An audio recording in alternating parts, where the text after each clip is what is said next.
Do you apologize for things that aren't your fault? Feel numb when you think you should feel something? Or push people away even when they're trying to help? You might wonder, why do I do this? Here's the truth. These aren't flaws. They're survival responses. Important note before we start. This video is for educational purposes only. It's not a substitute for professional support. If you're struggling, please reach out to a therapist or counselor. Today, we're exploring 7 hidden patterns people develop after going through difficult or painful experiences, and by the end, you'll understand yourself a little better. So stay with me, you're definitely not alone. If you've been through challenging times, you might replay situations in your head over and over, like a mental movie that won't stop. You overanalyze texts, conversations, even facial expressions. Why? Because your brain learned to predict danger. It figured out that surprises can hurt, so now it's constantly scanning for what could go wrong. You're not too sensitive. Your nervous system is trying to keep you safe. What helps? When your mind starts spiraling, try the 5-4-3-2-1 grounding technique.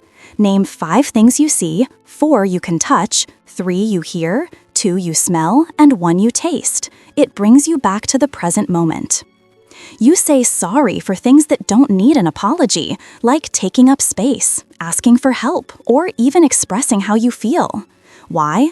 Because difficult experiences often teach us that keeping the peace equals staying safe. If you grew up around conflict or criticism, you learned that staying small kept you protected. But here's what healing looks like: realizing you're allowed to exist fully, you're allowed to have needs. What helps? Start noticing when you apologize unnecessarily. Pause and ask yourself, did I actually do something wrong? Then try replacing sorry with thank you, like thank you for your patience, instead of sorry I'm late. When you've been hurt deeply, your brain sometimes shuts down emotions as a protective mechanism. You might feel disconnected, unmotivated, or like you're watching your life from the outside instead of living it. This isn't laziness. It's your nervous system saying, let's pause until it feels safe again. What helps? Start small. Give yourself permission to feel one thing today, maybe through music, a walk outside, or writing a few sentences about your day. Healing happens gently, not all at once.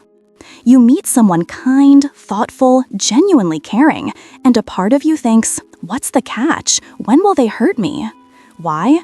Because past pain can wire your nervous system to expect more pain, not peace. Your body doesn't recognize calm as normal. It recognizes chaos, so safety actually feels strange.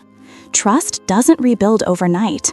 It happens through small, consistent moments that show you kindness can be real. Safety can exist again. What helps? Start with micro-trust. Let someone help you with something small. Notice when people follow through. Your nervous system needs evidence that things can be different now. This one's tough. When things get hard, you might completely disappear. Maybe you don't want to burden anyone, maybe you think no one would truly understand what you're going through. But isolation is where pain grows loudest. Connection, even in tiny doses, is where healing begins. What helps? You don't have to pour your heart out. Start with one small step. Send a text saying, thinking of you. Go for a walk with someone, or just sit near people. Connection doesn't have to be deep to be healing. You might catch yourself thinking, it wasn't that bad, or others had it worse. But minimizing pain doesn't erase it, it just buries it deeper. Here's the truth. You're allowed to name what happened. You're allowed to feel the impact it left on you. Your pain doesn't need to be the worst to matter. It just needs to be yours. What helps? Write down what happened, just for yourself, no judgment. Acknowledging your experience isn't weakness, it's how you reclaim your power. If any of these sounded familiar, take a breath. You're not broken. You survived something that changed you, and these responses made sense at the time.